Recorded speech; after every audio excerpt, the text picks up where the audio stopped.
Well, joining us now, Dr. Soumya Swaminathan, Chief Scientist at the World Health Organization. Thanks, ma'am, very much for being with us. It's been an exciting couple of weeks now, hasn't it? There's been the Wuhan trial and the Oxford trial, which have been peer-reviewed by Lancet.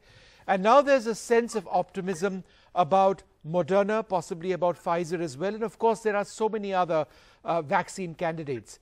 But as far as Moderna is concerned and the Pfizer trial, what are your views on it? Do you believe that there is real hope here? Well, Vishnu, the real proof is going to be seen once the phase 3 clinical trials are done and we can see the results. As you know, what we've seen so far from the studies that have been published from some of the vaccine trials have been the results from the very early, the phase 1 and early phase 2 studies, which basically establish safety, at least in the small number of people, and also look at immunogenicity, which is the capacity of the vaccine to elicit an immune response. So far, so good. All of these vaccine candidates have proven to be both safe and immunogenic. But this is the step to the next stage, which is a phase 3 trial, what is also called as a pivotal trial, which is done in tens of thousands of people. As you know, both these trials are going to be done in at least 30,000 people. And you'll have a control group which will get a placebo or some other vaccine. And then you have the group that will get this candidate vaccine. And then these people need to be followed up over a few months, actually, preferably over a year or so, to see how many in each group get the infection. And that actually proves the efficacy of the vaccine in preventing the infection or in preventing the severity of the disease. So there are different endpoints that will be looked at. And of course, you'll also be looking at safety in this large group of 30,000 individuals. Dr. Swaminathan, and before we see results, it's very hard to comment on which of these vaccines will be successful. Of course, we hope that more than one of these vaccines will prove to be both safe and efficacious. Right. And therefore my question, and I suppose this is the question which so many people would be asking you every day, when? Now, there's an assumption of success of one of these vaccines. So in the best case scenario, when would we see millions of people around the world start the process of getting their vaccines? Best case scenario. Yes. So now that these couple of vaccines have entered phase 3 trials, and because the pandemic is still raging in many countries, there's no shortage of people who are getting infected.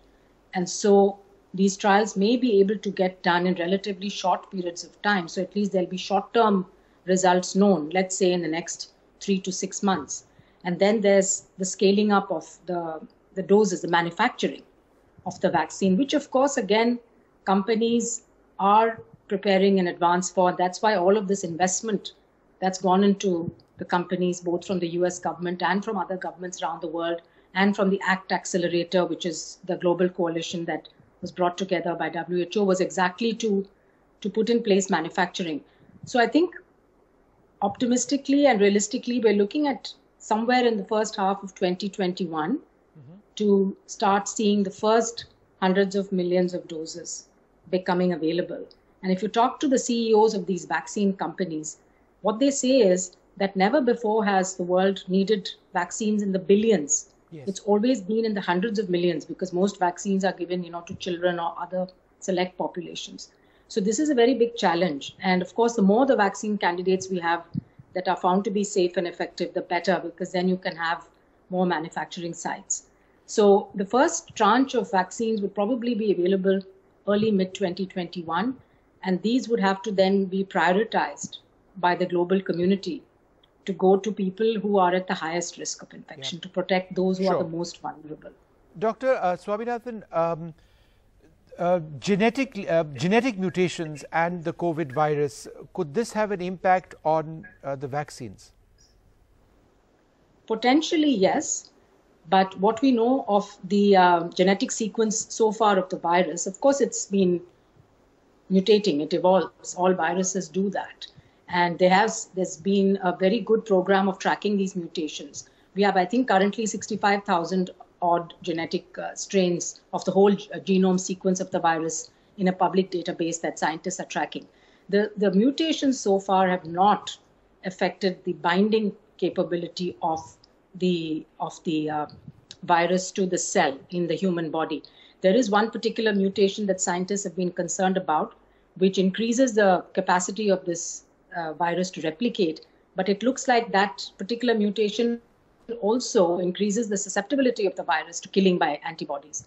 So far, so good.